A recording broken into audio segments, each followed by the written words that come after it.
Helplessness.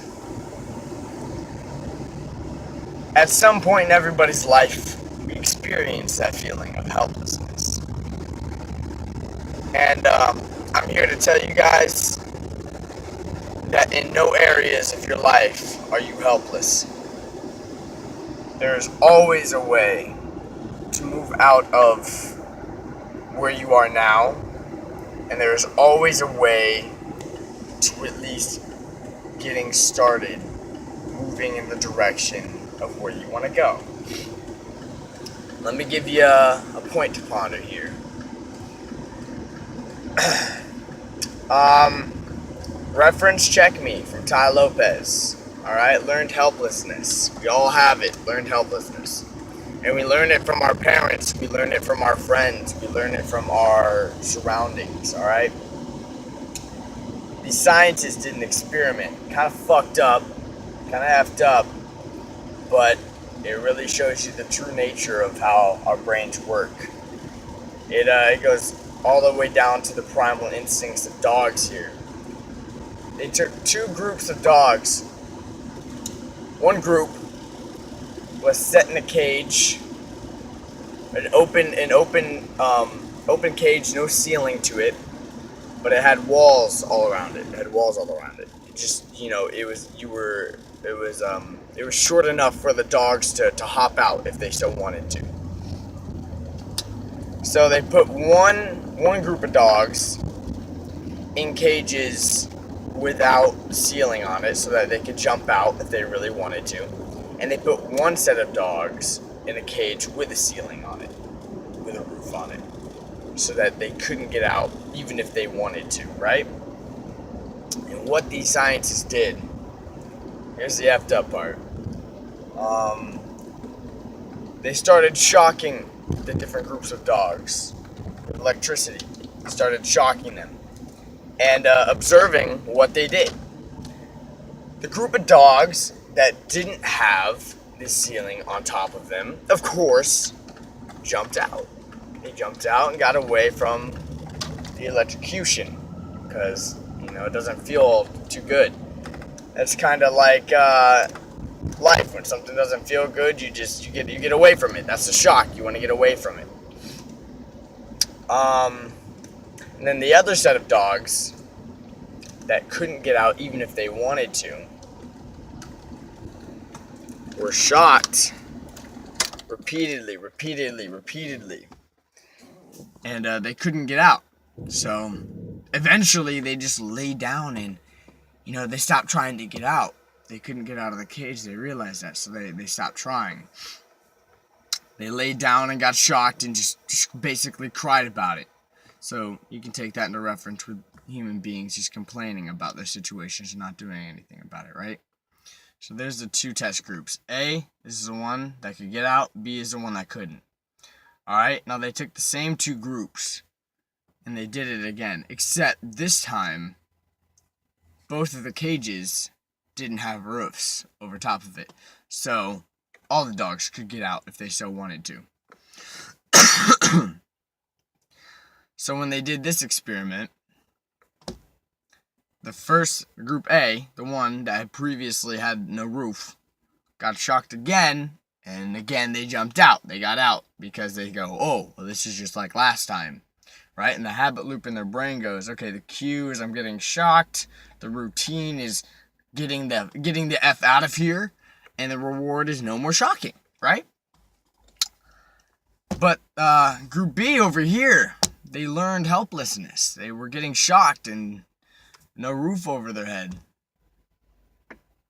They laid down and they cried. They whimpered. Cried for help. But they didn't help themselves, even though it was, clear to a outsider perspective that you could just hop right on out. To them, it was almost as if there was a roof. It was almost as if there was a limitation there.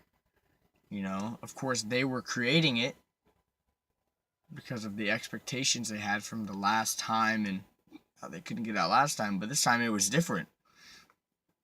And I feel like that's what happens to a lot of us. I'm gonna get out and walk. Gotta breathe in some freaking air here.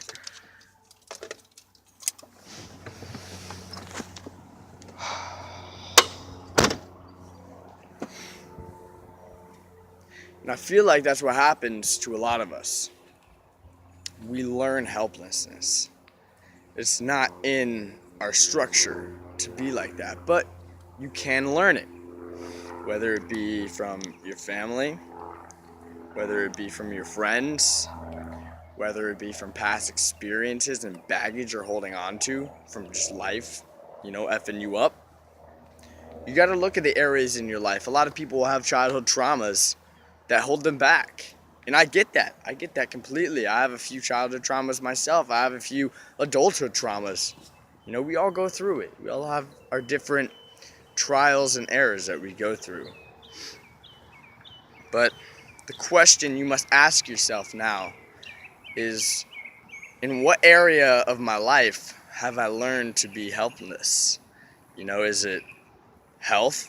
Are you saying you want a better body, but you're not eating healthier? You're not drinking more water instead of soda. You're not stopping fast food. People will complain about how expensive food is, organic food or whatever. The smoothie in my Jeep over there was $5. It's basically a meal right there. A smoothie is a meal. You get servings of fruits and veggies in that. That's a meal. It's $5. What do you pay at McDonald's for your